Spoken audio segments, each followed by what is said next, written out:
Hey everybody, I'm back. Just going to show you a few items that I picked up this week, starting with some vintage stuff. 1963 Topps Dodgers Big Three for my Don Drysdale collection. Initially, I picked this up primarily in an attempt to bundle some other cards together, and this was unfortunately the only one that I won. But it's got a couple of the Dodger greats, Johnny Padres, Don Drysdale, Sandy Koufax.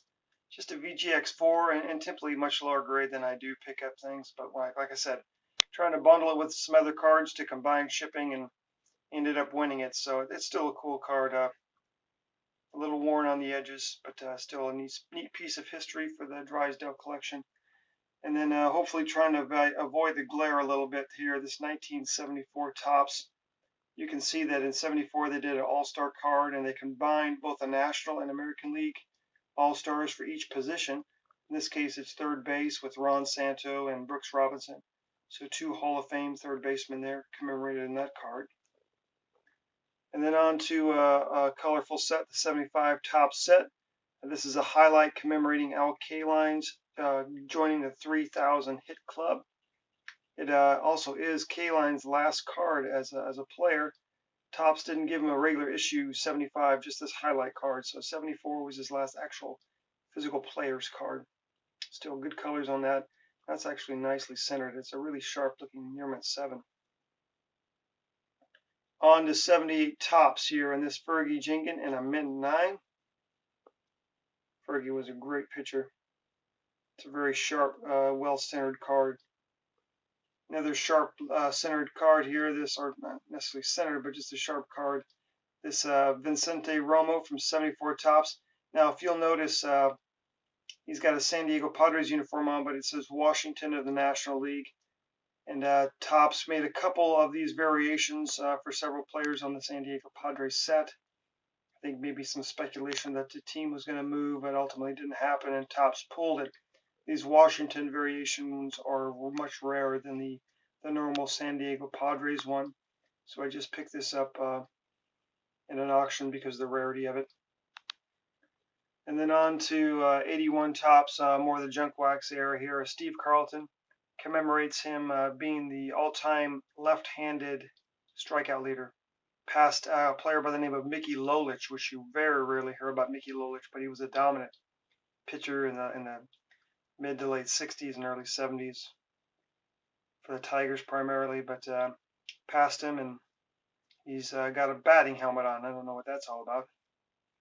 And then let's take a break from the graded stuff. I'll show you a couple non-graded vintage cards here for my 1960 Topps set that I'm building.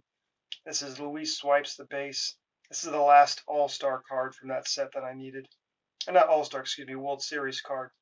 So glad to have that, even though it is, would probably grade out. You know, obviously off-center, maybe a excellent mint 6 off-center. I've got 6 more of these cards. These would probably be excellent mint as well, although the centering on these is much better. Just a couple what you would consider commons, although Leon Wagner was, and Bob Buell was pretty solid players in their day. And then back on to some more junk wax era vintage here. 81 Topps Jim Palmer and a 9. You know, 81 Topps are deceiving. It is pretty hard to get these in. Anything mint 9 and above. The centering on those was not great for a junk wax era card. 82 Topps is much more forgiving, and here's an 82 Topps leaders card with Nolan Ryan in it. And then continuing on with that Nolan Ryan theme here, a Fleer Stamps from 1983. Shares it with Phil Necro, his brother Joe, and then Nolan's catcher Alan Ashby. And then classic junk wax era Nolan Ryan, this 1980s Topps sticker card. So it used to be you could get like all 3 of these Nolan Ryan cards. You could probably get them anywhere, you know, anywhere from the minimum bid of $1, you know, $2 probably tops. But those days are over now. The popularity on Nolan Ryan continues to grow as people get back into the hobby and remember collecting him as a kid. And his stuff is tripling in value. It's still very affordable, but at the same time, you know, stuff I used to pay $1 for, now I'm paying $4 or $5 for. And then lastly, 2 things over here. This first 97 Flair showcase with Tim Duncan. This is his rookie year. And Tim Duncan just really, I mean, this is not a difficult card to get. It's very sharp and looks really great for a near mint to mint 8. But you know, I was only the second person to even bid on this card, so you can imagine I got it quite cheap. And Tim Duncan, man, for the quality of player he is, his card's value doesn't reflect it. You know, if you were to get a prospect card of somebody today in the NBA, you know, it'd be 3 times the cost of this Hall of Famer card from over 20 years ago. It's a really sharp card and nicely graded. So I just scratched my head on that. I'll continue to pick up cards like this once I see them, just because I think it's a shame that a player of that caliber doesn't have the popularity that somebody that's just a mere prospect does in today's game.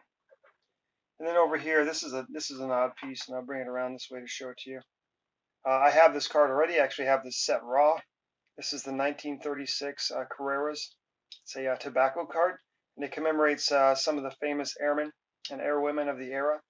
Now, mindful, like in 1936, air flight itself was still a fairly new concept. And this is a guy by the name of, here in this card, Captain James Doolittle. You may have heard of him as the Colonel Doolittle and his famous Doolittle Raiders, commemorated in the movie Pearl Harbor. And really a cool little piece of history, a little Air Force history, a neat card. Front, I'll show you the back as well. Gives a little bio on Captain James Doolittle at the time. But I mean, hey, you know, somebody had put this up and nobody even bid on it. And then I had saved it in my watch list. I just couldn't pull the trigger because I already had it in a 4. I already have it raw in the set.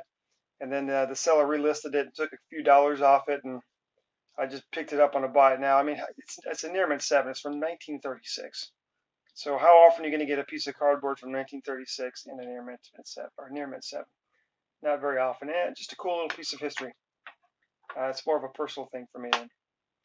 But once again, hey everybody, that's all I got. I appreciate your posts and comments, and I'll talk to you again soon.